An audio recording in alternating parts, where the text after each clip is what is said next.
Hello friends, welcome back to my channel Karthik Telugu news. Friends, ఇవాళ వర్షాలకు సంబంధించి మరొక ఇంపార్టెంట్ అప్డేట్ న్యూస్ అయితే రావడం జరిగింది. దీని గురించి మరిన్ని విషయాలు ఈ వీడియోలో తెలుసుకుందాం.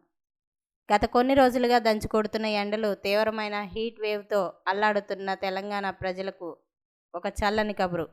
వాతావరణ నిపుణుల అంచనా ప్రకారం ఏప్రిల్ 19 నుంచి 22 వరకు తెలంగాణలోని పలు ప్రాంతాల్లో ఉరుములు మెరుపులతో కూడిన తేలికపాటి నుంచి మోస్తరు వర్షాలు పడే అవకాశం ఉందన్నారు.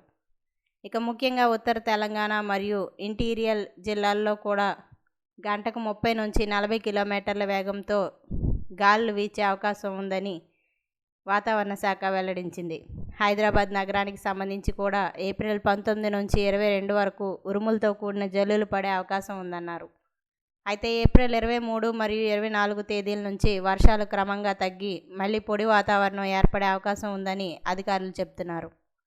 వర్షాలు కురిసినప్పటికీ ఎండల తీవ్రత ఎక్కువగా ఉన్నందున ఉష్ణోగ్రతలు ఆశించిన స్థాయిలో తగ్గకపోవచ్చని, కాబట్టి ప్రజలు అప్రమత్తంగా ఉండాలని సూచించారు. సో ఫ్రెండ్స్, ఇది అప్డేట్ న్యూస్. మరిన్ని అప్డేట్స్ కోసం ఛానల్ సబ్స్క్రైబ్ చేసుకోండి ఫ్రెండ్స్. అలాగే పక్కన ఉన్న బెల్ ఐకాన్ క్లిక్ చేసి వీలైతే ఛానల్కి లైక్ అయితే చేయండి. Thank you friends. Thanks for watching this video.